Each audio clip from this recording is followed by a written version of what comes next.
So, good evening, ladies and gentlemen. My name is DJ Rebirth, and I speedrun spooky games, including this one, Silent Hill 4, which we are currently speedrunning tonight on the PlayStation 2 console device. So, let's go. So, yes, Silent Hill 4, the fourth Silent Hill ever created in the history of Silent Hills. This game came out in 2004. Kind of on the tail end of, very shortly after Silent Hill 3 came out. And it was the first Silent Hill to ever feature any first-person sequences. So you'll see right now, there's some first-person sequences. There's a good chunk of first-person sequences. Basically, you spend half of the game in first person and the other half in third person. When you're in first person, you're in Henry's apartment. Henry Townsend is our protagonist. He's stuck in his apartment. He can't get out. He literally can't get out of his apartment. Just one day, a bunch of locks appeared on his door, and he couldn't escape. So basically, this game goes through kind of Henry's plight and trying to escape his apartment, and also finding a gigantic hole in the wall of his bathroom that leads to these grotesque, weird, nightmarish worlds where he meets some very interesting characters. So first, we're just going through his apartment, doing some little things, looking out the window, looking through the front door. We're actually going to go to his refrigerator as well, where we're going to strafe over. We spend a lot of time strafing in the apartment because if you strafe in the apartment, you move significantly faster. So we're going to look in this box. This is our storage box. We're going to visit this a lot during this run. So in doing those four things, we hear a big kaboom coming from the bathroom.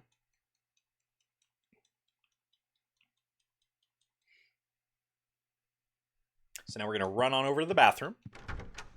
We're going to skip a cutscene, and basically we're going to find a gigantic hole in the bathroom,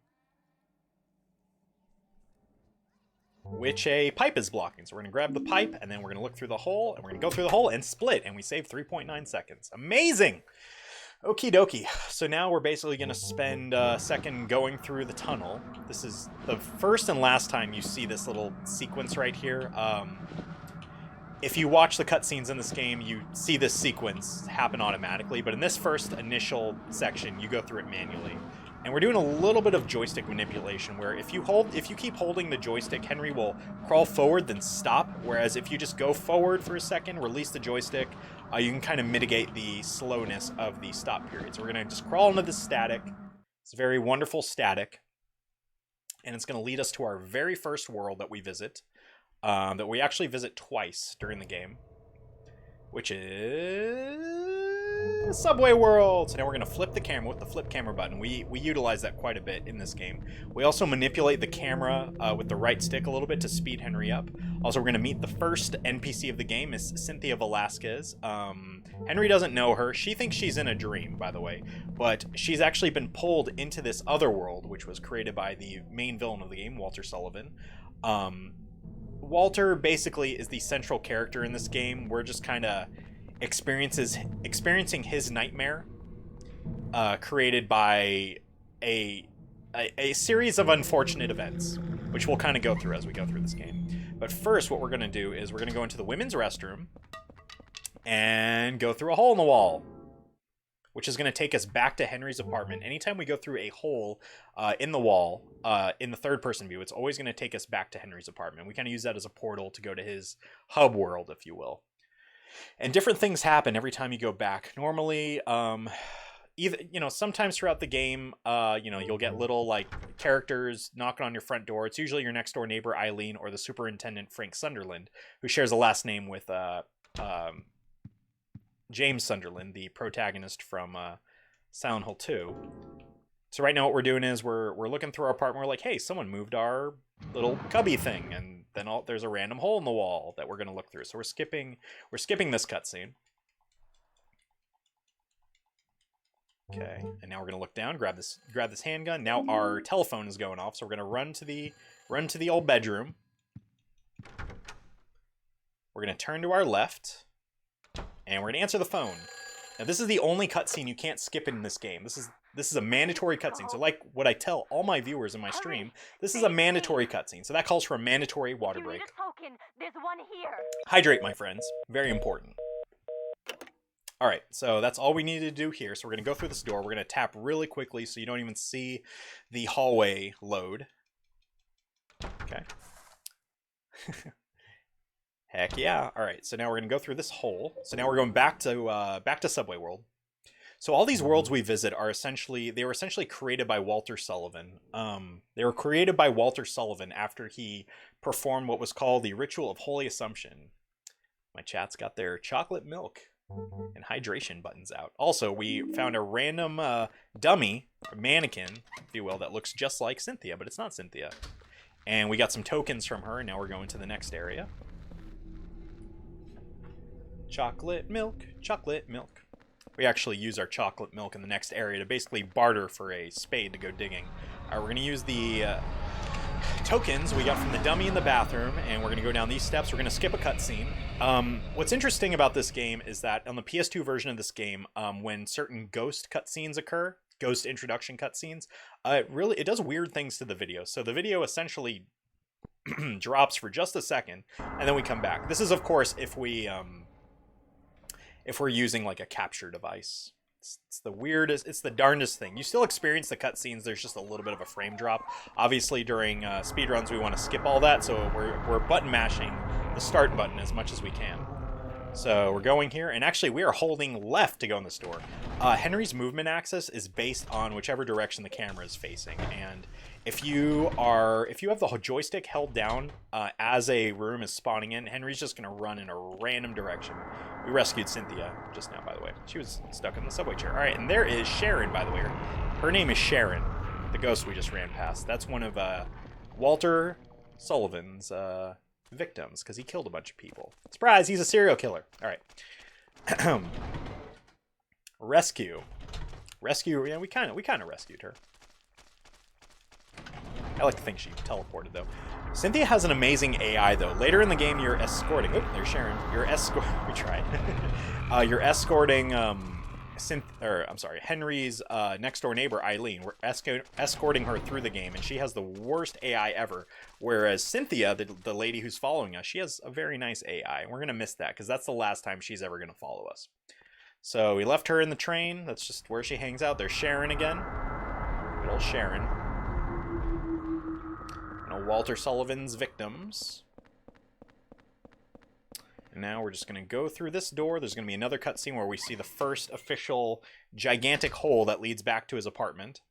We technically already saw one in the women's restroom, but for whatever reason, there's a cutscene with that hole. So we're going to climb up this. This is very important. We go here because when we return here, we're going to need... Let's grab these pistol bullets first. We're going to need this door unlocked.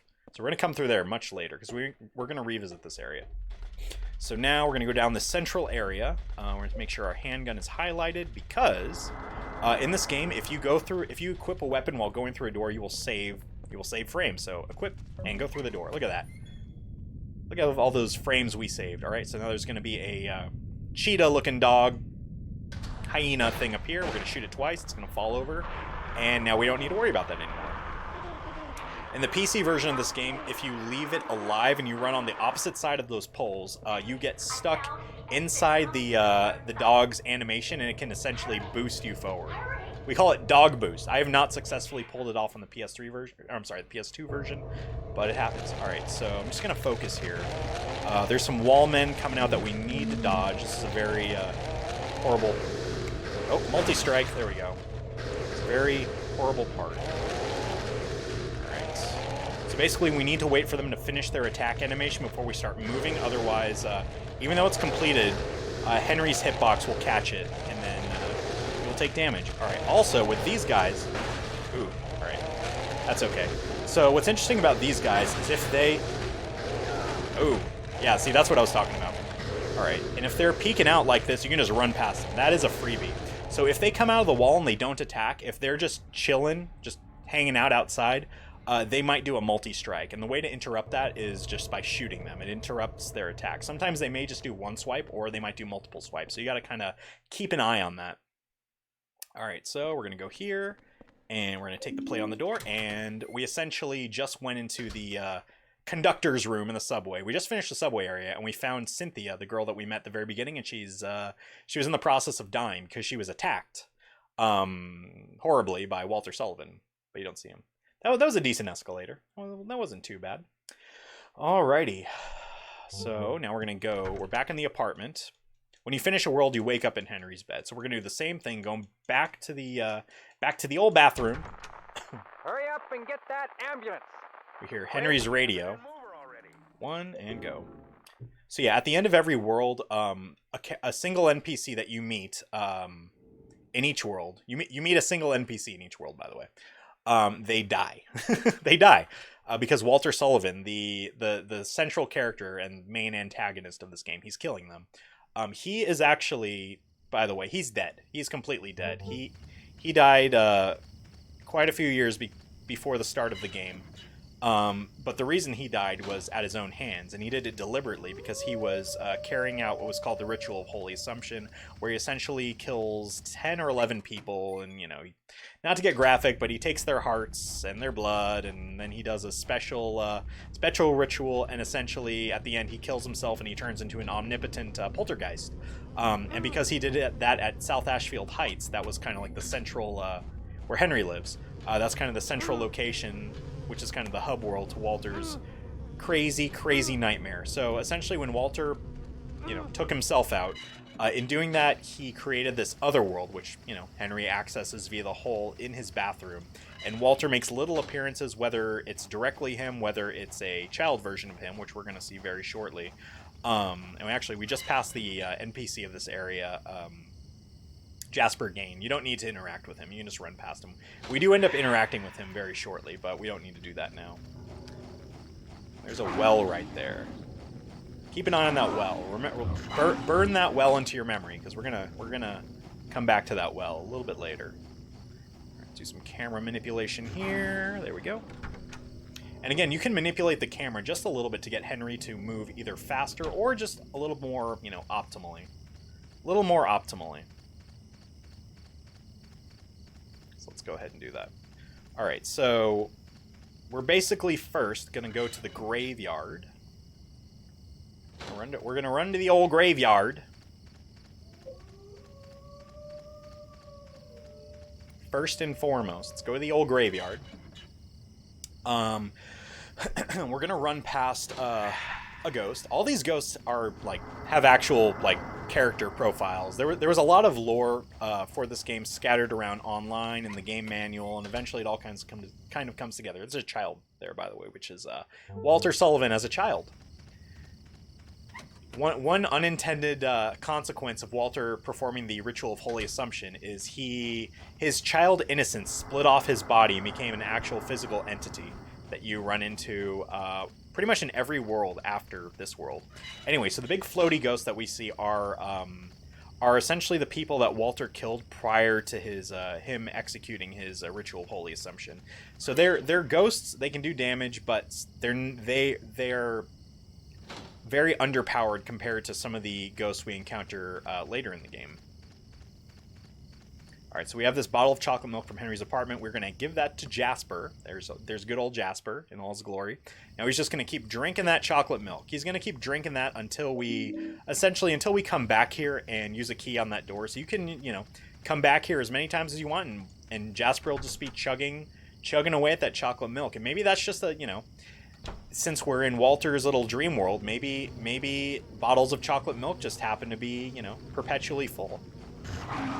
Doesn't sound like such a bad deal. Eternal chocolate milk. I love chocolate milk. I love some Yoo-Hoo and some Nesquik and some Nesquik. All right. So we got a spade from Jasper when we gave him the chocolate milk, and we're actually using it on these hand-shaped roots, and we're gonna get a rusted bloody key. One of those words. So now what we need to do is we need to actually access this area over here. We need to go through this hole, and we need to take that rusty key and put it back in Henry's apartment, because if you don't, as you go to the next area, it'll be all foggy and misty, and then when you get to the end of that area, the area will loop. And essentially there's a little inscription on the key that says, he who holds this key will never escape, something to that effect. And so essentially you need to get it out of your out of your inventory. Oh, thanks, Smaller. You need to get it out of your inventory. Just for that brief little section. And also, we're going to do that thing where we run against a wall, we strafe, and we, at ultra speed, go to what we're trying to go. So we're going to get rid of that key, and we're also going to get rid of the handgun bullets. We don't need that stuff right now. So now we're just going to run on over here. And we're going to go through here. Okay. So now, essentially, we're going to be making our way all the way back to the good old orphanage. Let's get back to the orphanage. Let's get back to the orphanage. Alright. We do a lot of button mashing. We mash the start button quite a bit to get through cutscenes, to get through little side cutscenes. Because all that time adds up. All that time adds up. During cutscenes, the in-game timer is running. And we essentially want to, get a nice low in-game time. The time above my head, the RTA time, is actually not the time that we judge the speedruns on. The Silent Hill, most of the Silent Hill games in the Silent Hill community, with the exception of, I think, Silent Hill Homecoming, don't feature an in-game time at the end. I should say, Silent Hill Homecoming is the only game that doesn't feature an in-game time at the end, but all the other games do. So we base our speedrun time based off that. Hey, Pastor, how's it going? Ye Chamber, the room. It goes. We're doing some SGDQ commentary, talking about the game and all its quirks and all the lore and stuff like that. So yeah, essentially the in-game time at the end of this game is going to be about 32 or so minutes, 31 or 32 minutes slower, or I should say slower, faster, whatever the equivalent of less means, than our RTA time above our head. So now we got this key, and we're going to run back over to the bathroom. Always going to the bathroom. Henry loves going to the bathroom. All right, we're going to go through this hole, and away we go. But yeah, hope you're doing well, Regulus. Appreciate you stopping by. Love that little pyramid head emote. Emote. Chat mote. Twitch chat emote. Emoji. All right. So now we have the key. I remember Walter. Jasper is still drinking that chocolate milk. He's still drinking that eternal chocolate milk. One of Walter's wonderful concessions of his other world. All right, so now we're going to read this book on the ground. Going to lose a little bit of time, but not a big deal. The in-game timer is actually frozen while we're reading that. So you'll see my RTA time tick down a little bit, but not a big deal. Earth Angel, hello. How's it going? Welcome to the stream. Good to see ya. We're doing some Silent Hill 4 speedruns. I speedrun this game once a week, and we're doing SGDQ commentary.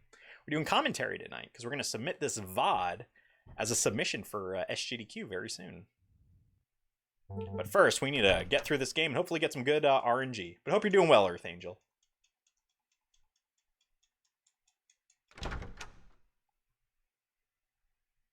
Alright, so we're back to the bathroom. We're going to tap through 2 things of dialogue, and now we're going to go to the next area, which is the water prison. Now, every area we visit in the game, by the way, are created, so they were created by Walter Sullivan when he performed the Ritual of Holy Assumption. They're based off his memories. That's the important thing here. This game essentially tells you the story of Walter Sullivan. And awesome. Thanks, Earth Angel.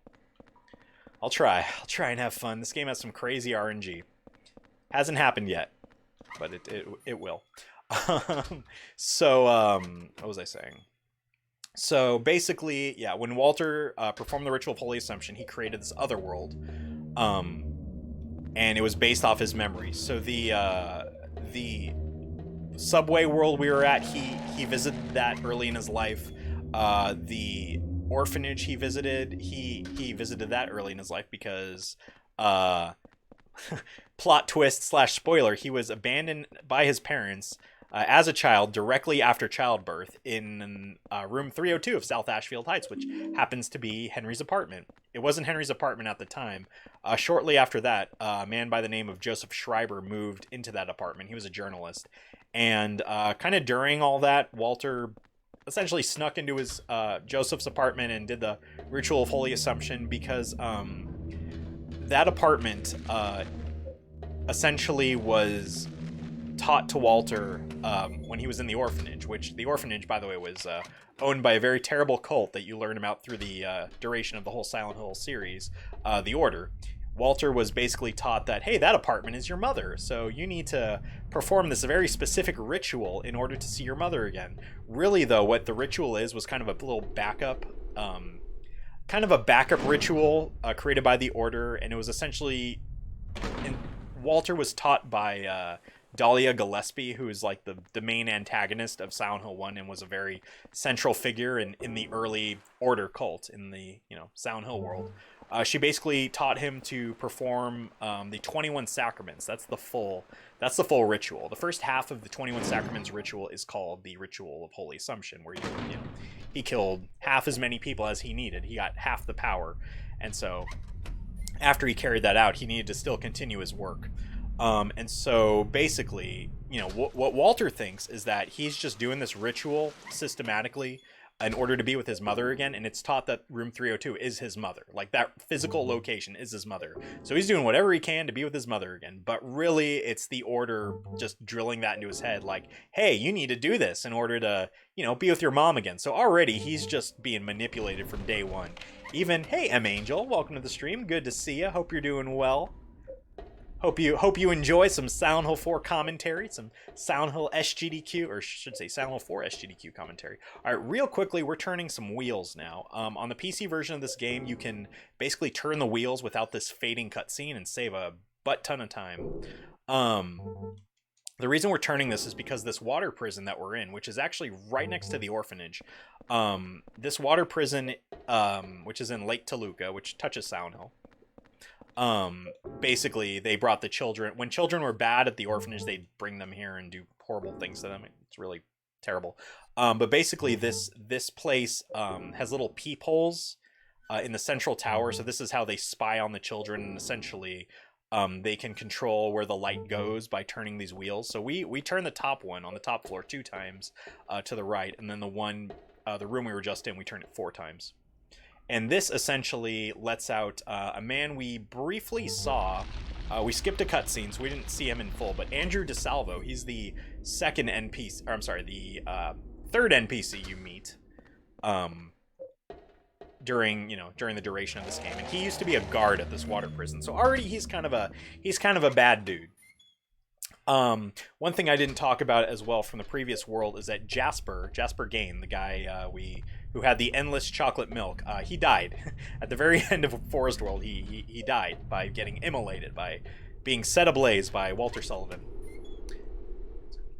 Oh, how cool, Mauler! Very cool. 3rd place, awesome, good for her. That's wonderful news. 3rd place in Viviette, so cool.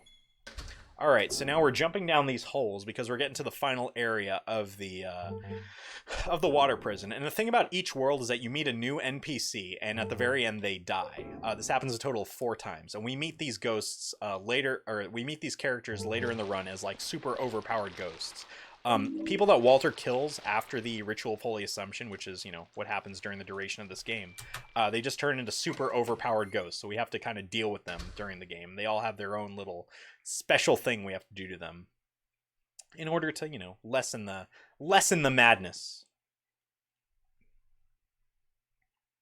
So in that room we were just in, it was a weird little torture room, and Andrew DeSalvo, the NPC we briefly met, that we're going to see later as a ghost, Walter essentially drowned him. So in the first subway world, Walter, he stabbed Cynthia half to death. 1, 2, go. On the second world, he set Jasper Gain ablaze once we got into the altar room in the orphanage. And then in the third world where we just were, Andrew DeSalvo was drowned by Walter. So now we're in Building World, which is world number 4, and we're going to meet... Again, we're going to skip the cutscenes, so you're not going to see him in human form. We're going to see him in ghost form later. Remember to talk about the doll. Oh, Mauler. Real quickly, looking up, there's these crazy ape men that jump from building top to building top. Those are called gumheads. They fall from the sky in many areas in Building World. And they just spawn. So we'll see one spawn here. You'll hear it fall. Yeah, there he is. There's going to be 1 or 2 that fall here. Normally 1 spawns, but sometimes we get a double spawn. Cutscene. You heard a guy. Oh, we got the double spawn. Told you, this game has some crazy enemy spawn RNG. Double spawn is rare, and, well, you just saw it. So, alright, so we're going into this apartment. We're going to steal a key from this ghost who's pinned to the ground with what's called a Sword of Obedience. That sword, you could pick it up there, and that'll release his ghost. And the benefit to having the sword is, oh, leeches, is when you essentially do enough damage to any ghost, they'll fall on the ground, and you can stab them with the sword. But we don't really need to do that right now. We can just leave that ghost on the ground. His name's Eric, by the way. His name's Eric. He works at the he worked, I should say, at the bar that we're gonna find in just a few. We'll do Mauler. All right, so now we're going down, and we're gonna reach a pet store. So we got to get a key. Do a lot of running around. Very grotesque noise. This game has a very terrifying audio design. Casually, as a playthrough, this game is just super-de-duper-de terrifying. And also very fascinating. This is my favorite Silent Hill. Alright, so we're gonna grab the keys.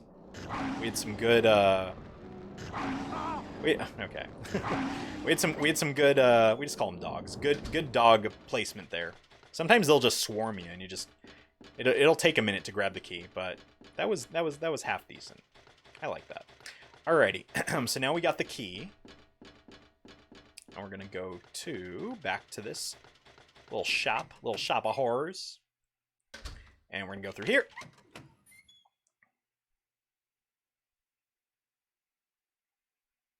Alright, so now we're gonna go out here. So yeah, we're essentially just dodging all these gum heads. We don't really kill that many enemies during the duration of this game. We only kill enemies when we need to, and for the duration of the speedrun, we really don't kill any enemies. So you'll see when we beat the game that we'll have almost no enemies killed. Also, let's see if we get the outside railing spawn. Nope. So, what I was saying about the gum heads falling from the sky, sometimes you'll get one that spawns on the outside of that rail over there, and it'll just fall past it. It's hilarious. Alright, we're skipping a cutscene. Where, we find little baby Walter that we met in Forest World, talking to Richard Braintree. Richard Braintree is actually one of the residents of South Ashfield Heights, where Henry lives. He's kind of a sadistic. He's not a nice guy. He's actually a really horrible person. But we see him kind of yelling at baby Walter, like, "Hey, I know you." Because when Walter was a boy, he did in fact visit South Ashfield Heights. All right, we're gonna run past. Ooh, we got the flying clothesline. Watch out. Let's go through this door. There we go. Sometimes we get the flying clothesline. But yeah, little baby Walter, he would travel by bus and by subway to go to room 302. He would frequently visit South Ashfield Heights because, again, he thought room 302 was his mother. So he'd literally just go to see his mom. That's what he thought he was doing. And he was a little bit of a lot of the neighbors got annoyed with him, his presence and his lack of having his parents. All right. So let's go ahead and enter this code. Go through this door. A lot of lore to this game, am I right? The first time I learned all the lore to this game, I was literally screaming with excitement. All right. Hey, what's up, TFN? Welcome to the stream. Good to see ya.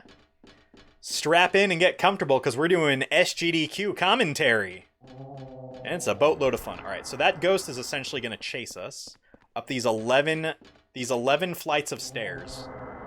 That ghost's name is Peter, by the way. Again, all these ghosts that we encounter are former victims of Walter. They died prior to the game, which is why they're just kind of like, they're kind of in a very just dilapidated state. They're just kind of, just out of it. They're still trying to do damage to you. They're very zombie-like, but they're not really like overpowered. Later in the game, we're gonna meet some overpowered ghosts, and all the people that Walter kill after he turns into a poltergeist, they're a lot stronger than his older ghosts. Good to see you, TFN. Hope you're having a wonderful evening. Always a pleasure, ma'am. All right, so we got all the staircases out of the way. So now we're just going to go through here, grab this placard, go through the door, and all right. Our time is okay. We essentially want to get past the hospital area, which I'll talk about soon, with about less than a minute. That puts us on PB pace. You guys are funny. And thanks again, everybody, for hanging out in my stream tonight. Hope you guys are enjoying the commentary. All right, so we are now done with Building World. Now we're going to Apartment World, which is very different from Building World, although it is technically in a building, an apartment building. Looks like another one, Captain. But that last room, so 1, 2, that last room we were in was actually Richard Braintree's apartment, and we find him dead, electrocuted. Or he's in the process of dying, he's electrocuted. And he gets electrocuted, death by Walter. By Mr. Walter. All right, so now we are we are in the final first world of the game, which is Apartment World. We're gonna run into apartment 301. Hey, Silent Evil 999, thank you so much for the host. I really appreciate it. Hope you're doing wonderful tonight. We're doing some SGDQ commentary, so strap in, get comfortable. We're hitting some of the lore of this game and some of the more finicky things that we need to do, talking about ghosts and lore and all sorts of stuff. But good to see you, dude. I hope you're doing well. Silent Evil 999, a very awesome individual who donates many cool Silent Hill and Clock Tower themed items to the GDQs, and we greatly appreciate it. But good to see you, sir. All right, so first we're gonna finally meet the main antagonist of the game, Walter Sullivan, and he's just kind of sitting there with a doll. If we talk to him, he goes through a little speech about how Miss Galvin, which is Eileen, our next door neighbor, gave him a doll when he was much younger, and he goes to hand it to us. We, however, do not want that doll. We do not want to pick up that doll. That doll is bad. If you take that doll and bring it back to your apartment, and bring it back to your apartment and put it in your storage bin, your apartment gets very haunted. Your apartment already gets very haunted during the duration of the game, but that makes it more haunted, and it's not good. So it's kind of a troll item in a sense. Retrain yourself to laugh like Scooby-Doo. Scooby-Dooby-Doo! All right. So the doll is amazing. Okay, so now we got the key from the superintendent's room, which has multiple keys on it. We're gonna run into this room. Oop. We don't get attacked by Superdog first. Something really important. We do not have a weapon equipped.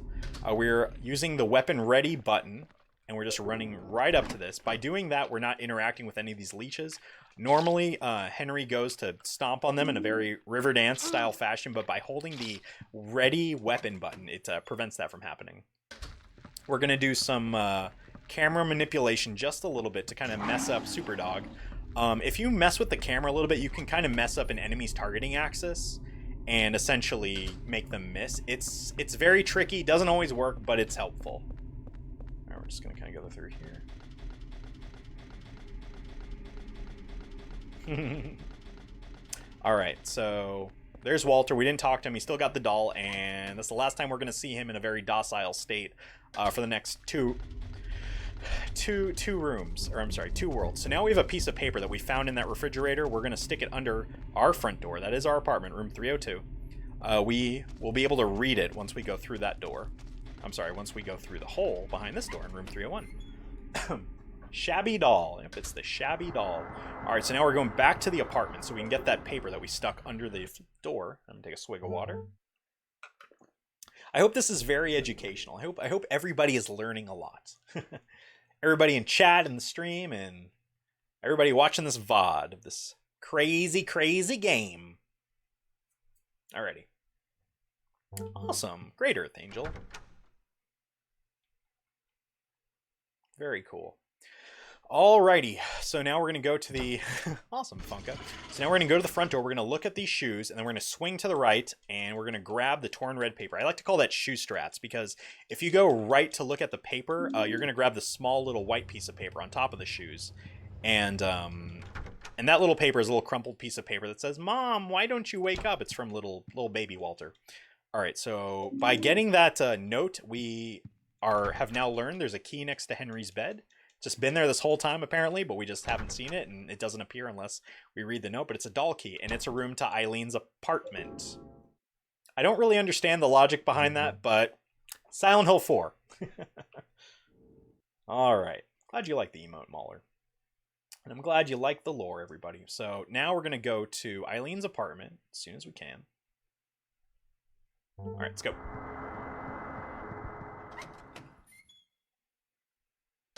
We're going to go to Eileen's apartment, and we're going to say hello.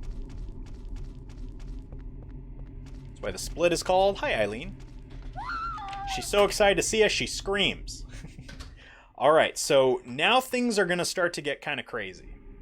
The hole in the bathroom is now sealed. We can no longer go in that hole. It's a done deal. Can no longer go in that hole. We will be returning to that bathroom at least one more time, however. One more time. Okay, so now we need to find a different hole. How are we going to do that? Well, first, I will show you. We're going to strafe against this wall at super fast speeds. We're going to look in here. We're going to touch these keys, put those away. Now we're going to the door. We're going to get the succubus talisman. Now we're going to go in the laundry room, and we're going to see a very interesting indentation on the wall. We're going to use the succubus talisman, and now these other indentations are going to appear, and we're going to use the placards that we've been picking up through the duration of the game. They have to be placed in a very specific format, and then the giant hole, part 2, appears. So now this is going to lead us to Hospital World. One of the very first insane RNG sections of the game. Now, Hospital World, when it loads in, you see Walter Sullivan messing with like a dead patient, which is actually a recycled asset from Silent Hill 3 of Claudia Wolf. It's not her. It's just literally a recycled asset by the development team for this game. And you later see that same patient, but as giant, tall enemies. So we're just going to run through here. These little Hummers are on the ground, unconscious. Now we're going to enter the hospital hallway. Let me talk about this hallway. So this hallway has a total of 22 rooms in it, 11 on the left, 11 on the right. One room, it's completely randomized. One room has a key in it. The other has Eileen in it behind a locked door. So we're going to call the elevator and find Eileen. I like to play the Jeopardy theme here. So let's go. Let's get L1R1, as we like to say. L1, room on the left, 1. Nope. All right, how about R1? We want to find the key first. This is really important. Nope. If we find the key first, it makes this hallway much, much easier. Nope. L2. R2.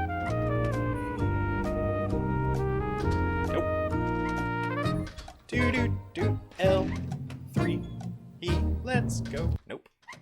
This is completely randomized, and this could be a speedrunner's boon or a speedrunner's bane, because if you find the key very early on, which is very possible, you can.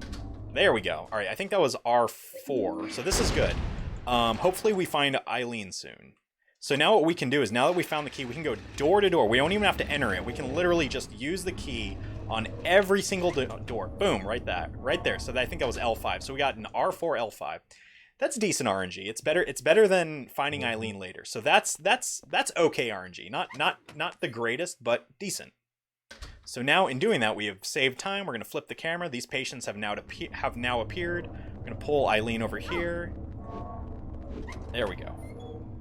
All right, now we need to take Eileen out of here. Now that we found her, we need to kind of manipulate her AI, run into some walls, so she runs toward us.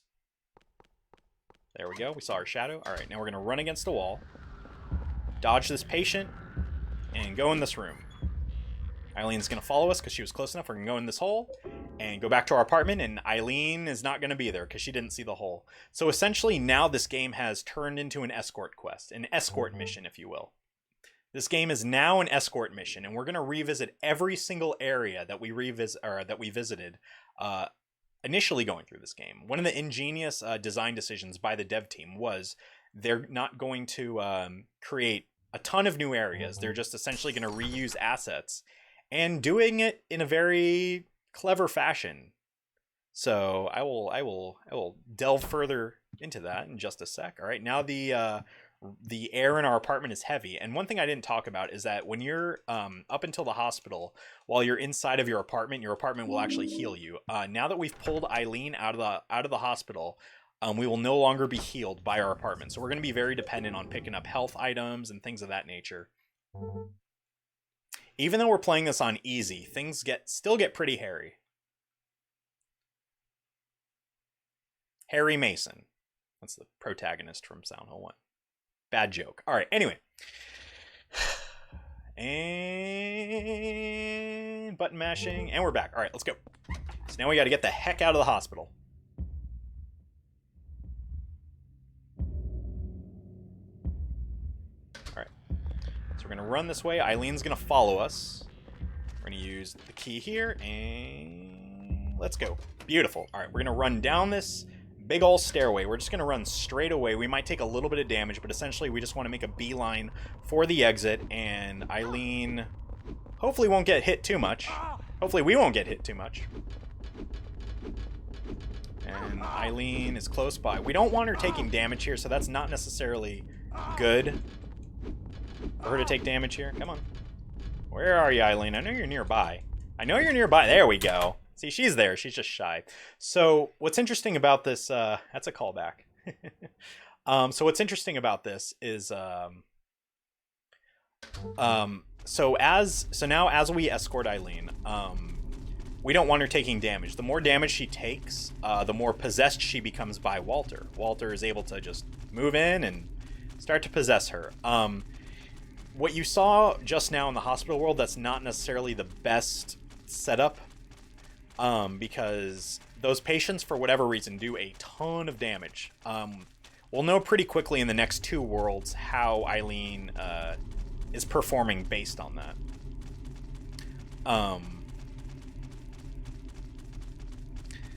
But yeah, so we are now heading down a big, long, ominous staircase. And we are now revisiting the first world of the game, Subway World. Who loves a good Subway? Sandwich? Eat fresh? All right. Also, what's really good is that now that we've left the hospital with under a minute, we could potentially reach a PB. Because, again, the in-game time and the RTA time are very finicky, if you will. Excuse me. All right.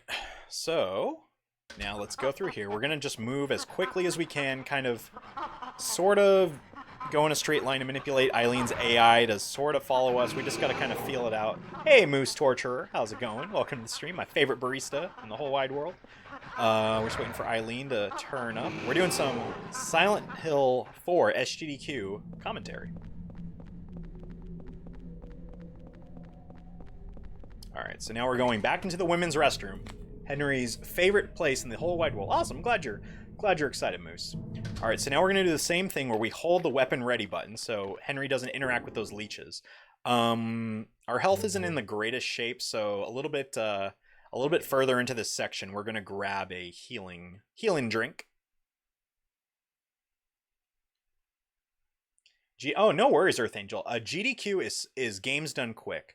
There's summer games done quick, which takes place usually in June, and then there's awesome games done quick, which usually takes place in January. And what it is essentially a speedrun marathon that happens on noon of a particular. Oh snap! We didn't want to grab that. That's okay though. We wanted to grab this little envelope.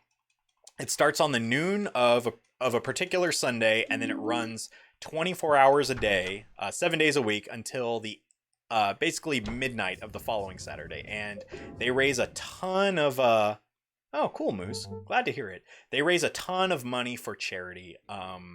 They raise their charity of choice for Summer Games Done Quick is Doctors Without Borders. They have donated quite a bit of money to them, and the organization has benefited very much so. And then Awesome Games Done Quick, they always donate to the Prevent Cancer Foundation. And, you know, over the years, they've donated quite a bit of money to these organizations. And like I said, research and cancer prevention and, you know, just general medical facilities and whatnot have benefited very much. So, yeah, it's a really, really fun charity event in essential. And it's a ton of fun. We see a lot of retro games, a lot of cool games, a lot of games you've never seen before. There's just a whole boatload of things. So what we just did, by the way, is we left Eileen. We moved as quickly as we can, and we left Eileen at the top of the turnstile because we don't want her following us down here. She slows us down quite a bit, especially in this next little thing I'm about to I'm about to do. All right, so we have this little toy train key. If you remember, we went this way earlier in the game as soon as we released Cynthia from the from the evil train. So now there's this box that we ran past earlier in the game, and now we're using this key on it to release the filthy coin. All right, there we go. That was some good camera manipulation. Sometimes the camera gets stuck there, but we did good there. All right, so now we have a filthy coin, and we need to take that back to our apartment to wash it. So it's not a filthy coin. So it's a less filthy coin. But yeah, GDQ, Games Done Quick. Both of them are great charity events. They started doing even more over the years as well. Stuff at TwitchCon, GDQ Express as they call it. They recently did an all girls speedrun marathon called Frame Fatales, and they raised quite a bit of money for Malala Fund, which is great, very great organization. And hey, Crosadia, how's it going, man? Welcome to the stream. Good to see you. We're doing some SGDQ commentary, and so far our RNG, we had I think R4 L5 in the hospital, so we're on our merry way. So now we're back in the apartment, and we need to go and we need to wash this. We need to wash this coin. So like before, we're gonna skate against this wall on an angle, and hopefully we don't get a haunting in here. Beautiful. The hauntings in the apartment are random. The hauntings in the apartment happen more and more after the hospital, and actually to get the escape ending, which is the best ending of the game, you need to clean out all of those with sacred holy candles. Sounds good, Earth Angel. Yeah, this will be a VOD on my Twitch channel, so you can watch the VOD as soon as I finish stream tonight. If you go to my videos, you'll be able to watch this. All right, so we've cleaned the coins. But have a wonderful night, Earth Angel. Thanks for stopping by. Sweet dreams. Sleep well. Have a great Wednesday and all that jazz. All right, there's Toby, one of the ghosts. There's Sharon. She's on the ground crawling. That is so rare to see her like that, but I get a kick out of it every time. I get a kick every time I see you crawling there before me. All right, so now we're doing pretty much the same thing we did when we first went through the game. We're going to go back up this escalator. This time we're actually going to kill some of the wallmen. There are a lot less wallmen. We are going to, we'll just do that when we come back. We're going to grab that health drink, but we'll do it on the way down. Let's equip the axe. So we're going to dodge the first wallman. We don't even need to worry about him, but there's 3 more we need to be very, very diligent about taking out. Ooh. Ooh. What's really interesting about these guys is that their spawn points on the wall are very, like, they blend in with the wall, and just oop, there's 5 hits. Come on, one more. There we go. Sometimes they have 4 hits, sometimes they have 5, but yeah, their spawn points are they blend in with the wall. So the color variation is very, very subtle. It's very subtle. It almost looks like there's like a little spotlight shining on it. All right, let's see how much health you have. All right, 4, beautiful. The last one should be coming up right here. So you can kind of see that. It's more well lit. 2, 3, 4. Their hitbox is a little wonky, so the opportunity to hit them when you're not completely right up against them is there. Hey, what's up, Mushbrains? How's it going? Welcome to the stream. We're doing some SGDQ commentary. So far, this run's going pretty good. I think we're gonna submit this to the GDQ team for a nice submission. But hope you're doing well, and I hope you love commentary. All right, so we have Eileen. She's gonna follow us here. We're essentially now taking this coin.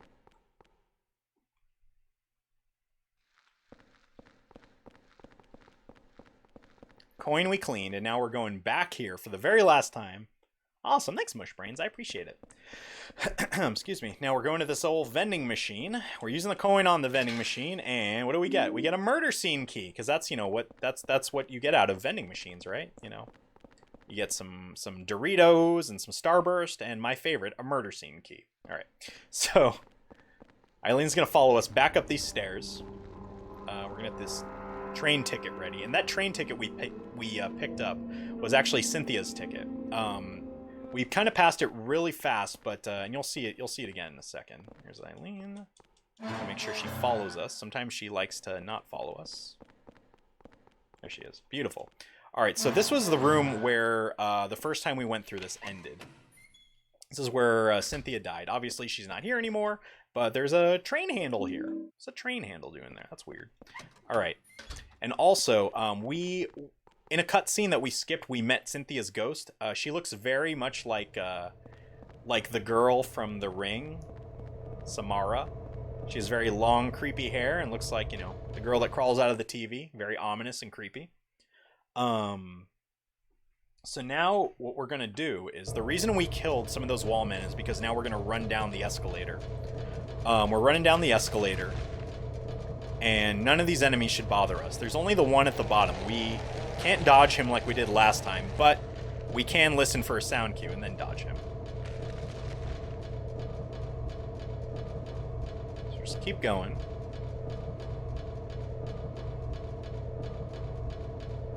Alright. Very close. Gotta wait for him to do the swipe. There it is. Alright, and let's move.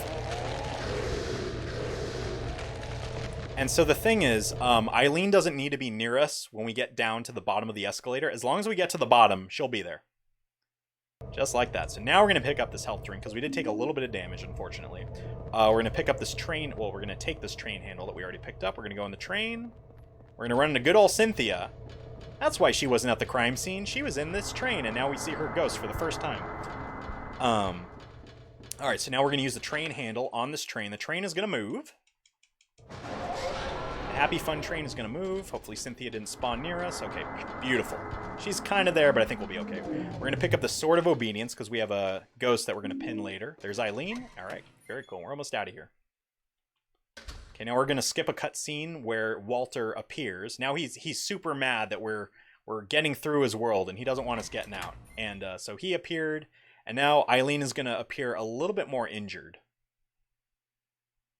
Sounds good, Falcon. Have a wonderful night, man. Get home safe, and enjoy Power Hour, or Power 20 Minutes. It's not even Power Hour anymore. All right. So now we're running down this again. We're kind of running against the wall, so Eileen stays close to us. And you'll notice that there's blood on these steps. This is going to become a lot more prominent as we go down more of these steps. And later on, I'll explain what the significance of that blood is. Excuse me.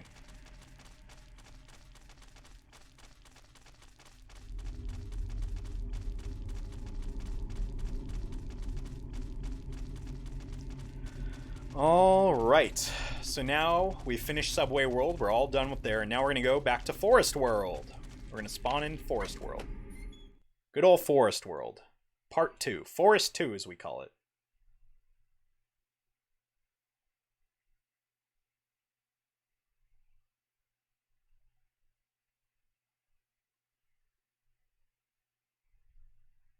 All right. So now we're in the graveyard that we visited earlier in the run when we briefly met Baby Walter. We're going to pick up a torch here. We're going to equip the torch, and we're going to light the torch. All right, Eileen's going to follow us. We got to keep her near us. Also, she took damage from the patients in the hospital, but it looks like it hasn't really messed with her. Kind of right here, if she's limping here, you kind of already... You'll know how the pace of the run is going to go based on how much damage Eileen has taken, because as she takes more and more damage, she gets more and more possessed by Walter, and you're not going to have a good time. All right, there she is. Beautiful. Eileen, you're doing great. I'm so proud of you. We actually created a chat emote dedicated to Eileen. She's got question marks over her head because sometimes in this run she'll just kind of do whatever she wants, willy-nilly. And of course she takes damage there as we're transitioning to the next screen. It's a very Eileen thing to do. All right, so now we want to run away from Eileen as far as we can because we don't want her following us. That is the last thing we want, because if she's too close to us, she will enter a room that we're trying to go into. And these areas have enemies that can cause a lot of damage to Eileen. Some have just, minuscule stuff, but overall you do not want her taking any damage. And you don't actually have any opportunities to, truly heal her. You can drop a holy candle and drop it next to her and she'll heal, but those are scattered around the game in very specific places, and those are generally needed for... purging the ghost from Henry's apartment. All right, so we're going to pick up the silver bullet.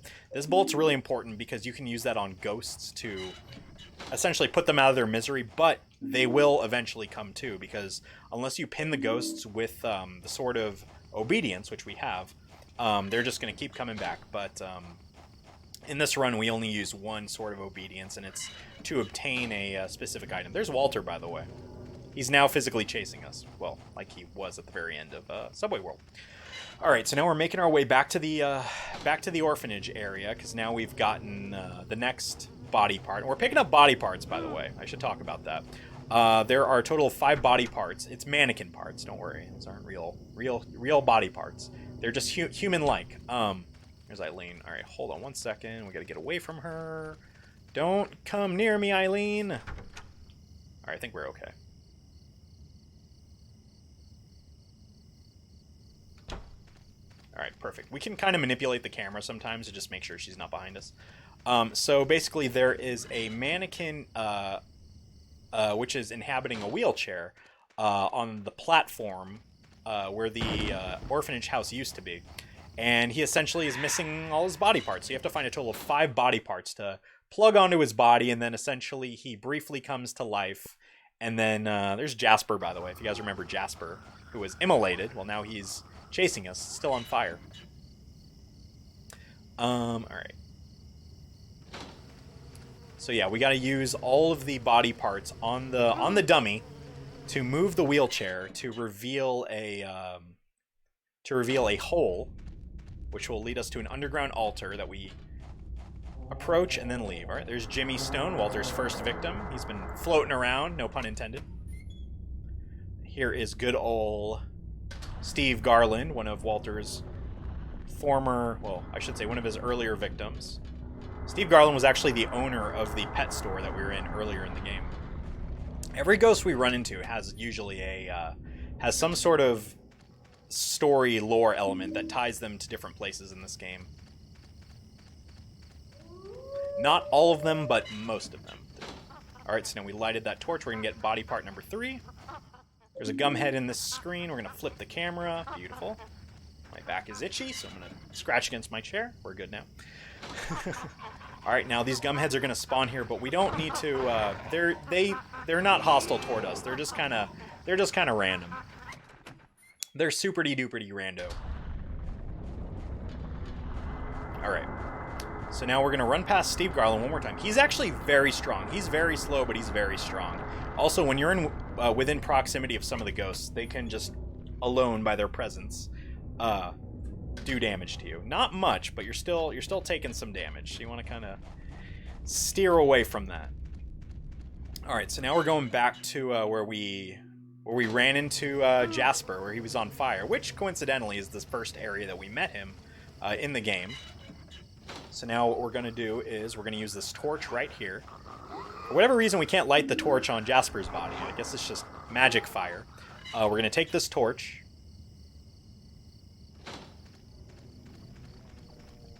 And we're going to use it on this here well. Okay, we're going to get body part number 4. So now we're going to go deal with these. We have one more area we need to go through before we get to the central area. There's a twin victim, by the way. That's technically one of the ghosts. What's really interesting is that so that's Billy and Miriam Locane. Those were some of the final people that Walter killed before he finished his ritual. For whatever reason, once Walter created his otherworld, Billy and Miriam spawned not just one but many enemies. It's the same enemy. Oops, I did not mean to read that. That's okay. The in-game timer doesn't run when you read documents, so we're okay. But yeah, Billy and Miriam Locane appeared in this very grotesque bird form, and they multiplied. It's the craziest thing. So every person that Walter's killed, just becomes these twin victims, and they appear. All right, let me back up. Every person that Walter has killed. Losing my train of thought here. Every person that Walter has killed appears as a single ghost, but for whatever reason, Billy and Miriam appear in multiple instances. There we go. Yeah, this game does stuff to your brain, by the way. Speedrun at your own risk. Okay. All right, so there's a med kit over there, but we're going to skip that. We are, however, going to grab this here emblem. We're going to need that in a second. And we're also going to light our torch. We picked up a pickaxe, by the way, which is actually a major weapon in this game that we're going to use endgame, for lack of a better term. Okay. So now we're going to run, and we're going to take our Happy Fun torch to the last well and get the final body part. And what's really interesting is that this game has a lot of lore. Every person that Walter kills has a specific title in the ritual. I don't remember all of them. Henry is referred to as the Receiver of Wisdom. Joseph Schreiber, the guy who died before him, who is also the died before him. Well, Henry's alive, so okay, there we go. I was waiting for Eileen's. Walter, the Misunderstood Psycho. How's it going, bot? Yeah, Walter is he's a tragic antagonist.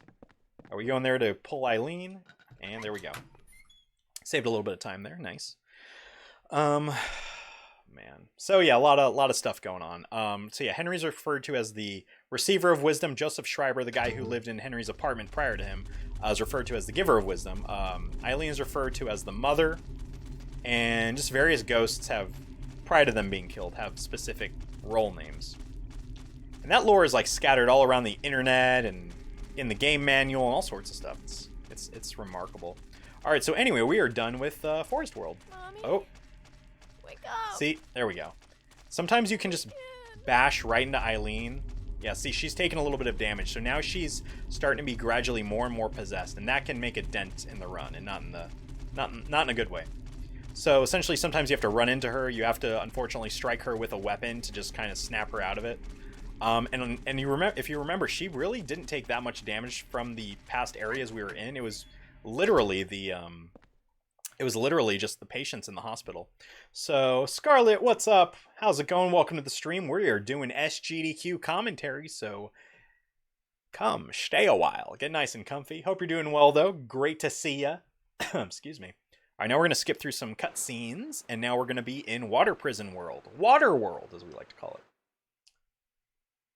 Alrighty, so now we're going to just kind of carefully go through here. Eileen misbehaves terribly in this room. There we go. Wasn't the best, but she made it.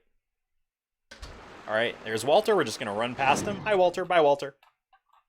Alright, so now we're literally just going to run all the way to the bottom from the top here. We're going to kind of hug the edge as not to wake up these enemies on the wall, which are known as Hummers. We've seen some of them throughout the game. Some of them will wake up and they'll chase and hit Eileen.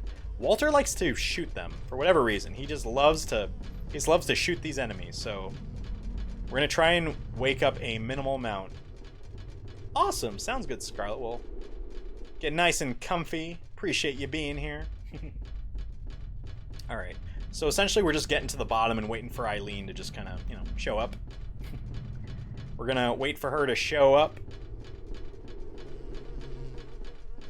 A lot of tech in these runs. I've been running this game for 2 years, and it feels like the tech is just, it's part of the way you play the game, but it's a lot of tech. I forget that the tech is tech. I guess that's a good thing about speedrunning a game, right? When it becomes natural, it's technique and it's instinct. Okay, we gotta be careful. We don't want Eileen getting too close to us, otherwise her AI will reset and she will move a lot slower. But I think she's almost at the bottom here.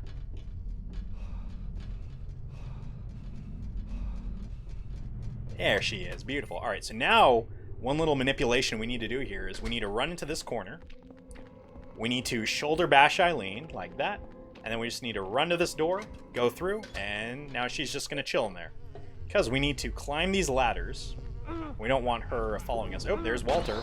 See, he's shooting these Hummers. He just loves killing these pests. It's just what he does. This is what Walter does. All right, so now we're back in these little areas. We're going to go to the fourth door like we did earlier in the game. We're going to go to the last area of this game. Or, I'm sorry, last area of this world from the first time we went through. But it's not the last area of the second time we go through this world. But again, the devs reused these areas, and it's just so ingenious how they executed it. Because now we're going in here. We don't have to enter a code, fortunately. There's going to be a shirt on the ground. We're going to pick this guy up. we essentially, Henry notates, hey, it smells like blood, and it's a wax covered shirt, and for whatever reason, we need to take the shirt over to we're gonna heal up real quick. We need to take the shirt over to Henry's bathroom and just stick it in the bathtub, and it magically gets clean. And then there's also a message on it, which helps us solve how to get out of this place. And then some really crazy stuff is coming up.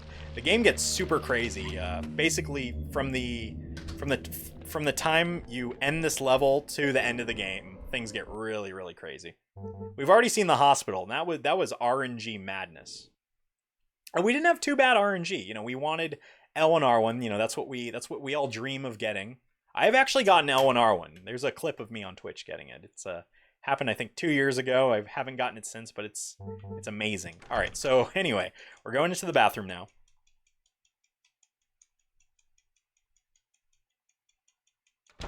We're going to turn to the bathtub. We already have the shirt highlighted, so we're just going to use the shirt. Oop, close. Come on, you can do it, Henry. There we go. And this is good because there's sometimes a haunting in this room as well as Henry's bedroom, and we haven't gotten that. So that's really good. May you dare. Oh, what's up, Scarlet? All right. So we're gonna do this. Put the torch away. We're gonna grab the gun and the silver bullets. All right, we're good to go. So now let's go back in the laundry room. Oop, wrong way. Oh, wrong way. There we go.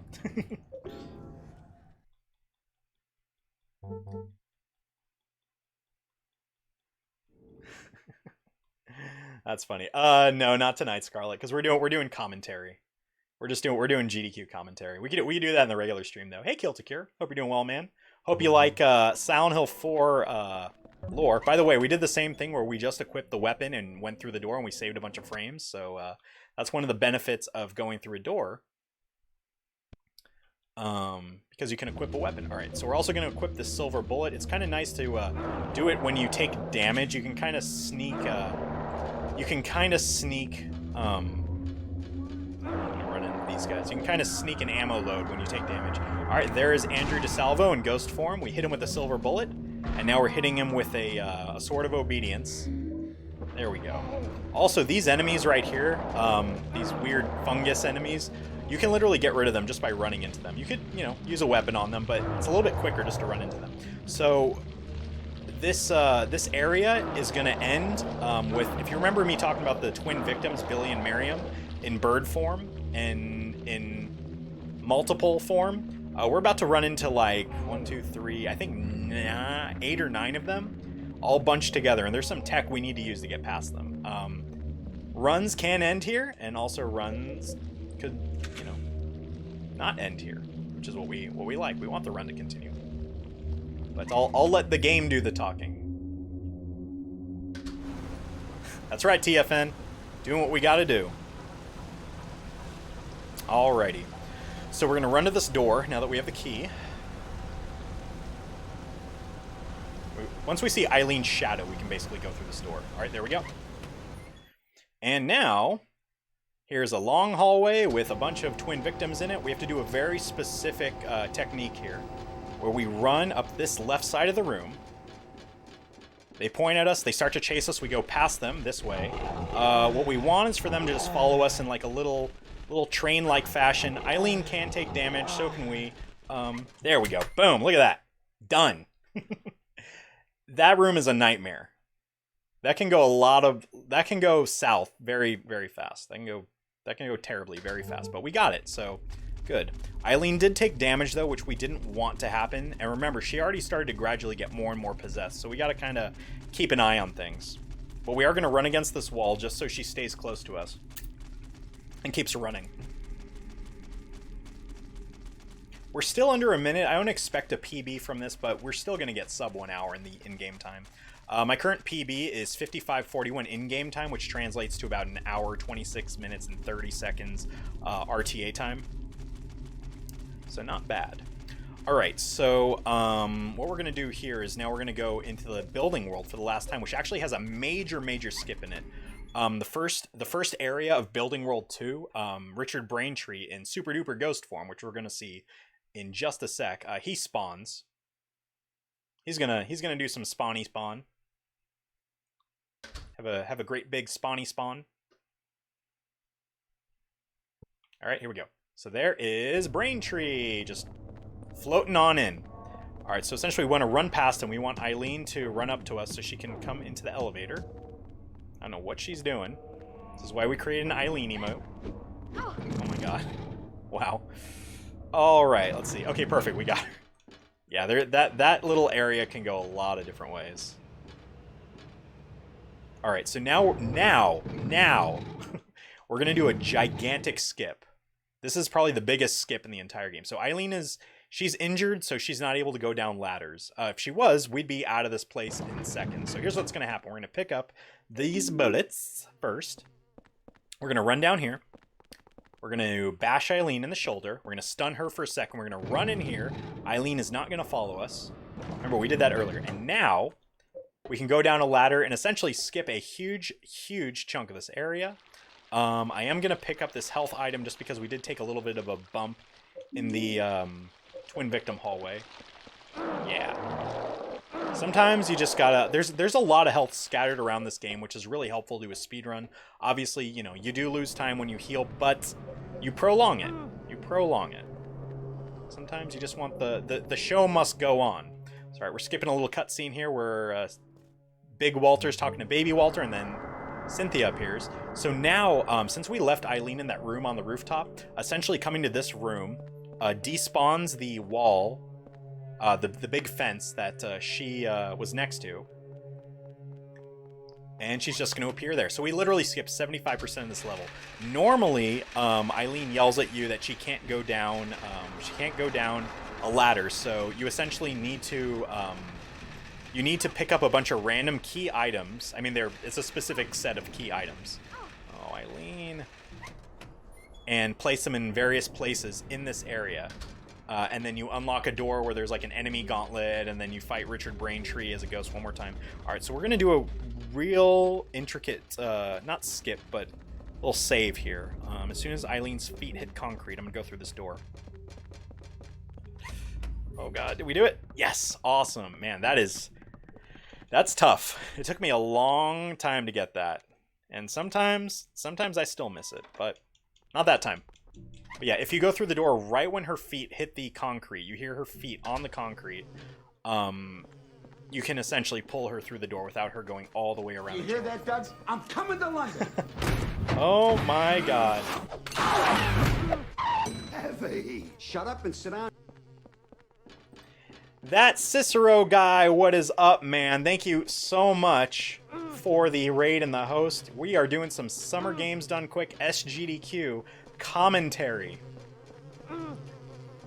for Silent Hill 4, but I hope you're doing well, man. Welcome, Raiders. I'm DJ Rebirth, and we are doing commentary for SGDQ submission. So hope you guys are doing well. Hope your stream went awesome, Mr. Cicero guy. Hope you're doing fabulous, man. It's a pleasure to have you here. Thank you so much again for the host and the raid. I really appreciate it. We've been having a ton of fun tonight. This run isn't going too bad, but yeah, hope you're doing well, man. Hope your stream went amazingly. One of my mods want to shout out Mr. Cicero guy. Go right ahead. I'd greatly appreciate it. Alright, we're just getting to the end of this. Yeah, absolutely, sir. Much appreciated. Alright, there we go. So now Building World is done, and we're fighting... Forgot to move my keyboard back over. There we go. All right, officially split. It's okay. All right, we're gonna fight the first boss of the game, the One Truth. There are 8 gigantic wall men. One's the real one. The rest are the fake ones. So we gotta find the real one.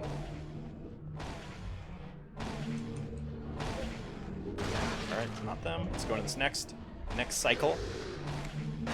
Okay, nope. We need it in the 3rd cycle, otherwise things are gonna get hairy. Mason. Here we go. Ooh, that was a close one, guys. That was a close one, man. Sometimes the cycles are just... Sometimes it's just not meant to be, but we did okay this time. It's either the first one or the second one. That is amazing One Truth RNG. As long as you get it in one of the first 3 cycles, you're good to go. But wow, that was That was good. Whew! Alright, let's get to the end, everybody. Yeah, decent RNG. Can't say the same about the hospital, but, you know. Alright, so earlier I mentioned... Thank you for shouting out Cicero guy, Miss Scarlet. I appreciate it. So earlier I mentioned that there's blood on these steps. You'll see, like, I think after Subway World, when you return to these steps, you know, every time, the blood becomes more and more prominent, and it leads to a room at the very bottom of these steps. Room at the very bottom of these steps. And that room essentially is, That's funny, Eisel. Super close. I think you've had an extra R in there. That room is essentially room 302 of the past, which is Henry's room, but past edition, where Joseph Schreiber, the former resident, used to live. And throughout the game, Joseph's ghost is essentially leaving little notes for Henry that talk about what's going on with the hauntings in the room, who Walter is, things of that nature. All right. And we meet him very briefly once we read a total of 5 documents in this room. No worries, Isel. No worries. All right. All right, so we're going to go into the bedroom first. We're going to go to Joseph's desk. And Joseph is a bit of a journalist. So he's got a nice vintage typewriter. He's got a nice vintage typewriter.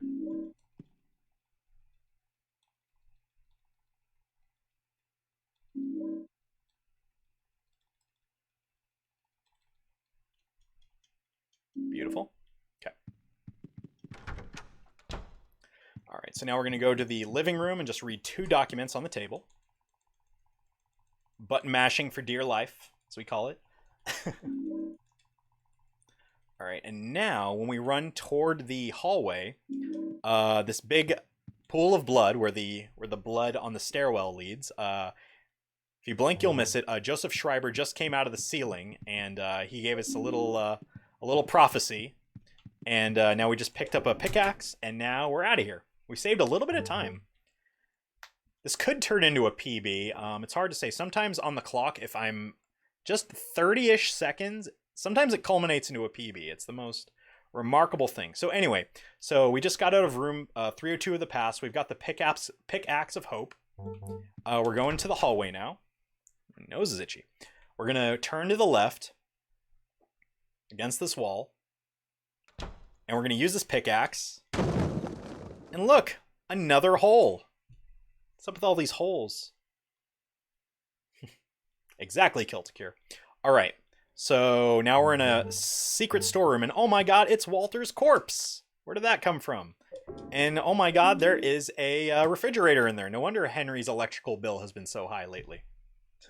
So we found Walter's corpse. He's apparently been dead in there the entire time.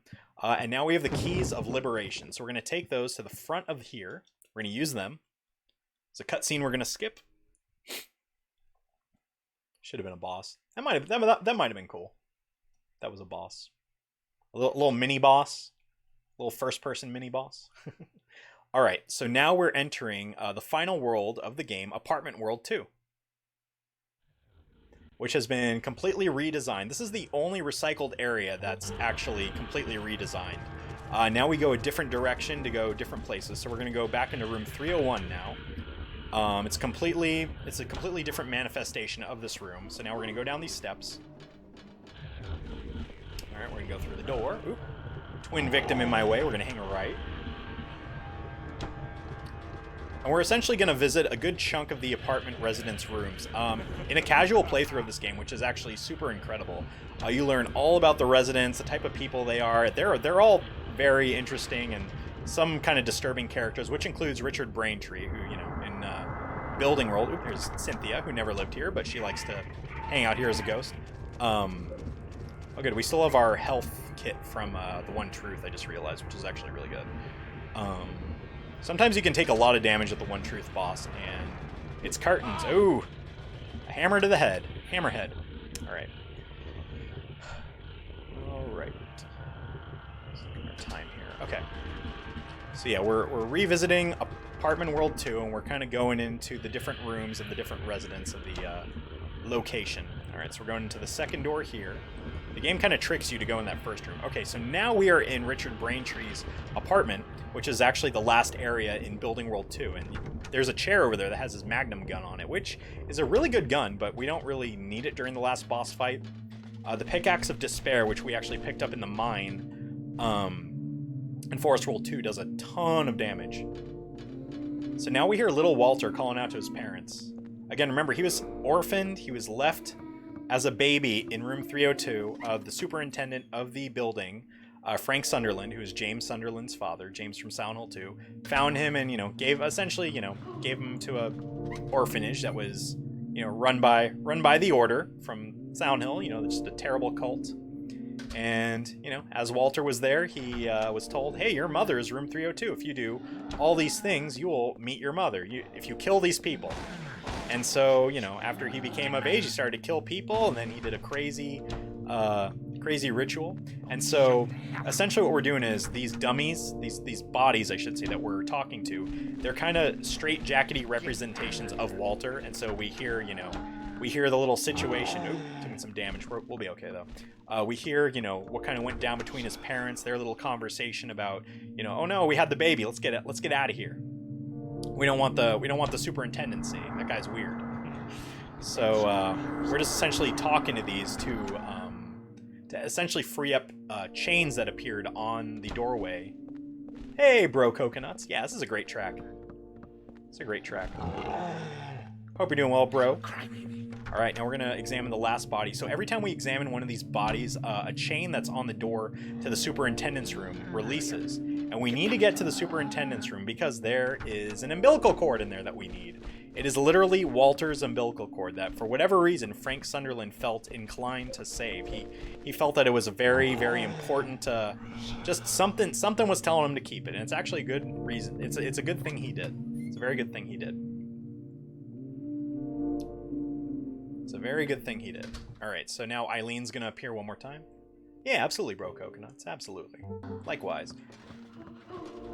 All right, nearing the end of the game and the end of the commentary. Unfortunately, I'm gonna miss you guys so much. All right, so now we're gonna pull that umbilical cord off the shelf over there. You can actually pull it. You can pull it through the wall. It's so funny. If you go right next to the little shelf, but face the wall, you can just grab the umbilical cord just like that. Yeah, this game has a great soundtrack. All right, come on, give me my control. Come on, you can do it. There we go. Yeah, the video comes back quicker on my laptop, I've noticed, before it comes to my monitor. My monitor has to think about it. I should just have this attached to a CRT, I swear. Okay. All right. So now we're just going back. We're going back the way we came. That's all we need to do. Just go back the way we came. Just like that. Let's go back the way we came. All right. So now let's go through here. Let's go up. Let's hang a left. All right. Now we're just gonna go left. This whole time we've just been, going to the right, to the right, to the right, to the right. To go through all these rooms. Now we're just going to the left.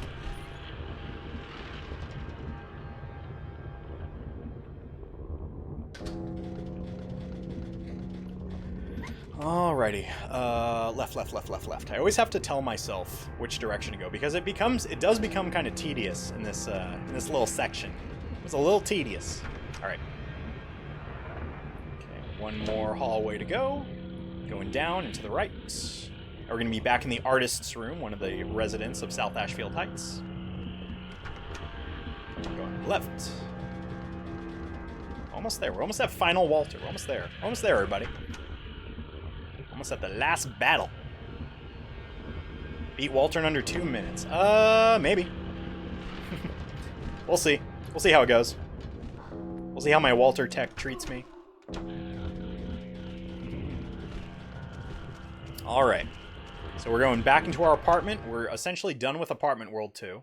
Now we're going to go back to where we found Walter's corpse now that we've gotten the umbilical cord. We're going to finish the job. It's over, Walter. You're done. I've got the umbilical cord. I've got the umbilical cord. I'm through with you. See you later, alligator.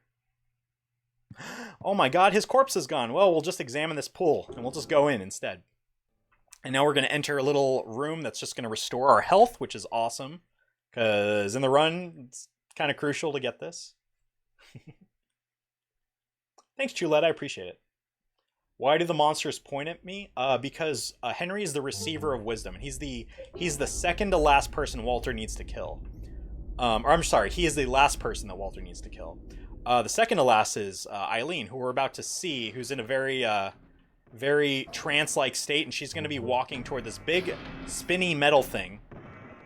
If she takes a lot of damage during the run, she just makes a beeline for it, and then that's it. You hear her scream during the fight, but she did not take much damage. Also, that big giant monster is known as the Conjurer. After Walter's body descended into that big pool, it turned into that ginormous thing.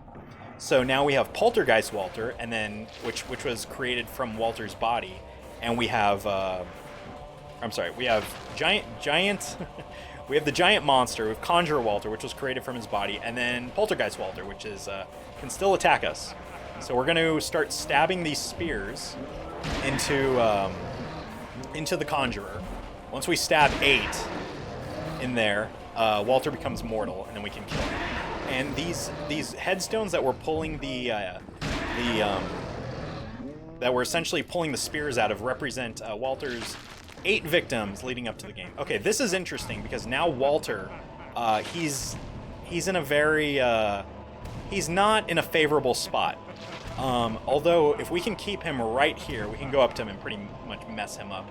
Ultimately, we want him to do a Gumby slide, as I call it. We want him to do a little happy fun Gumby slide over to this second cubby, but we'll see what happens. He's either going to slide right up to us, yep, just like that.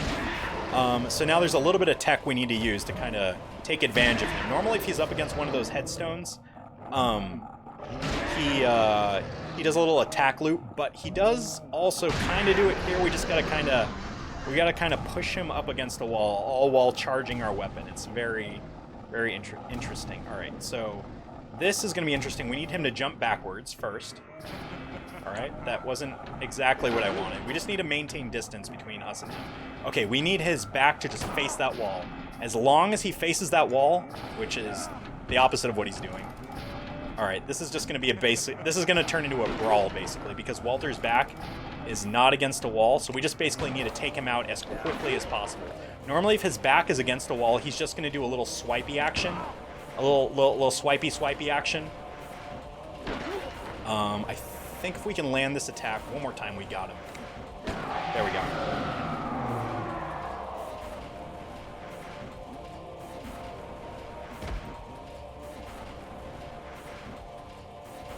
And time. Woo! Got a little cute little time save out of that. Not bad. Yeah, Walter has a very particular AI. Minute difference, yeah. Walter has a very, very particular AI movement, and so we need to get him pinned up against the wall, so he does a little slashy and slash. But overall, this was a good Walter fight. Eileen lived. She stayed alive. So when Eileen dies, even if you beat Walter, Henry dies, and the 21 Sacraments ritual has been completed. However, because Eileen didn't take a ton of damage during this run, she didn't run into the big choppy metal thing, and so she survived, and Henry survived. Yeah, almost a PB. What's going to be really interesting about our RTA time, it's probably going to be a low 56, possibly even a high 50. We're probably not going to beat 55:41, which is my PB, but we're going to come close. But yeah, there's Eileen. So, yeah, basically the scene that plays, just a big escape sequence, and then little boy Walter, he goes away. Because Walter no longer exists, so little ghost Walter doesn't exist anymore. So, who knows, yeah. So, we're just going to wait for him to disappear, and then we're just going to skip this scene. Essentially what happens is that Henry finds Eileen in the actual hospital. He brings her flowers, and he says, well, I guess I can go back to South Ashfield Heights now. And his door opens, so now he can officially leave his apartment. So he goes to find Eileen, he gives her flowers, and then she says, well, I guess I could go back to South Ashfield Heights now, and then the camera pans back to Henry's apartment where it's just still haunted and rusted out, and then the credits roll. But I'll spare you guys all that. And we'll jump to the final time, and not before hearing "Cradle of the Forest," which is an awesome Silent Hill 4 soundtrack song by Mary Elizabeth McGlynn and Joe Ramersa and Akira Yamaoka, musical genius. All right, let's look at our time, and I'll talk about this. Okay, so first off, this was almost a PB by like 3 seconds. Let's start with that. This is almost a PB by 3 seconds. So just kind of putting it into perspective, the in-game time is about 31/32 minutes faster than the, I think faster is the right word, faster or slower than the RTA time. I think slower is the correct term. So yeah, just keeping that in mind. You know, we base our records off of the in-game time, and on speedrun.com that's how it's documented. But yeah, so this was almost a PB. How fun! But yeah, essentially that was a Silent Hill 4 speedrun. It's more or less, you know, an hour and 28-ish minutes, an hour 30 at the most. But for the most part, you know, in-game time it's always sub an hour if you're under a certain amount. But yeah, so it was almost a PB. A PB means personal best. WR means world record. I don't have a world record, and I almost got a personal best, but my current PB is 55:41. So thank you so much again for watching. I really appreciate you taking the time to review my submission. Thank you so much again for your time, and either way, I will be tuning into SGDQ joyously, whether I'm there in person or watching on TV, and getting super hyped for the run. So wishing you all the best, and thank you so much. We'll see you. Bye.